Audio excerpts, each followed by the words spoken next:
Marilah acara pada pagi hari ini kita awali bersama dengan berdoa, semoga yang kita rencanakan dapat berjalan dengan lancar. Beberapa destinasi wisata yang ada di Kelurahan Warung Boto ini sudah mulai kelihatan. Nah, untuk itu seiring dengan geliatnya pariwisata atau tumbuhnya pariwisata di wilayah khususnya Kelurahan Warung Boto ini, kami sangat berharap penerapan protokol kesehatan itu tetap dijaga secara ketat.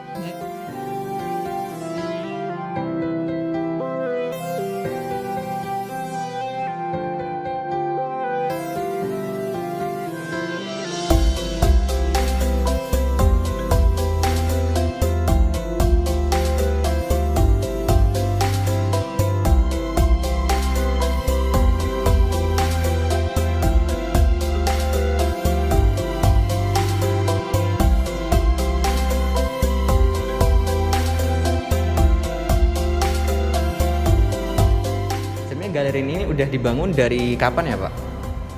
Sejak 2019 ya, sekitar bulan September. Untuk senimannya sendiri di sini ini asalnya dari mana aja Pak? Seniman yang peserta ikut kali ini itu ada dari Jogja, dari Jakarta, terus ada yang dari Solo juga. Berarti udah dari berbagai daerah ya Pak? Iya. Nah, mungkin ini yang menarik tuh kan temanya di sini tentang ketahanan pangan. Nah, kenapa sih tema itu yang diambil? Jadi selama pandemi ini kan kita juga berusaha untuk bertahan hidup ya. Iya. Makanya judulnya Survive Art. Jadi survival dengan seni ya. Sesuai dengan masa pandemi ini kan kita juga harus bertahan hidup dengan tema ketahanan pangan. Kita ingin mengajak juga ke masyarakat. Jadi pesannya itu supaya kita bisa menanam sayuran di rumah atau beternak binatang untuk sebagai konsumsi itu. Bisa ikan, ayam atau apapun ya. Bagaimana kita cara bertahan hidup di situ? Ya, jadi kita kan sudah ada bahan pokok, tapi kan tidak bisa menyimpan terlalu lama. Makanya kita menanam di rumah gitu. Jadi untuk mengenalkan bahwa seni itu ke masyarakat gitu, enggak di kalangan elit saja, tidak di kalangan yang eksklusif, tapi saya ingin menyuguhkan juga bagi masyarakat.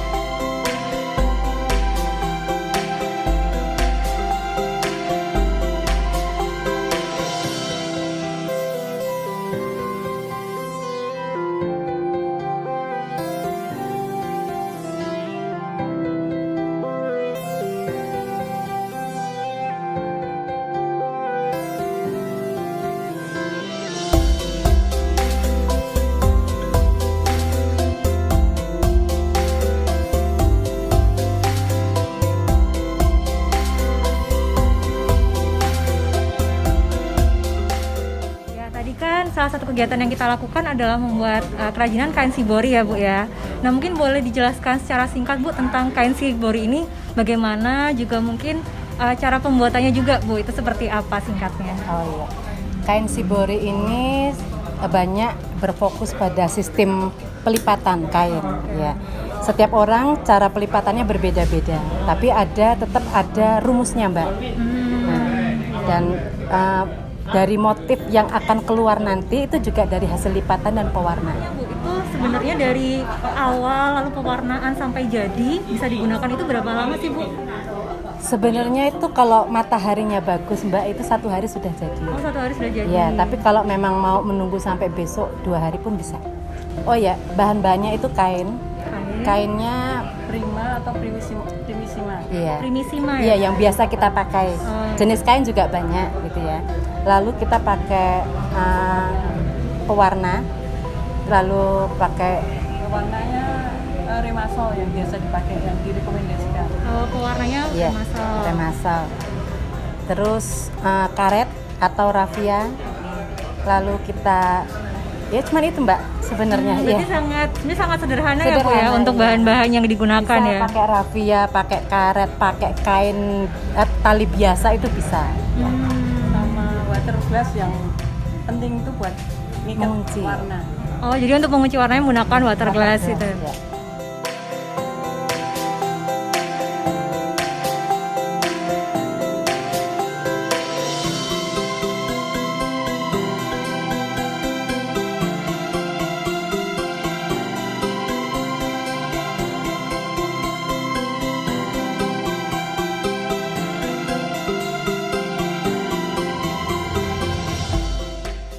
budaya di situs Warung Boto. Seperti inilah area utama bangunan situs Warung Boto. Sebenarnya situs Warung Boto itu hanya penggalan nama. Nama yang sebenarnya adalah Pesanggeran Rejo Winangun. Pesanggeran Rejo Winangun, pintu gerbangnya ada di sebelah timur Sungai Ganjawong.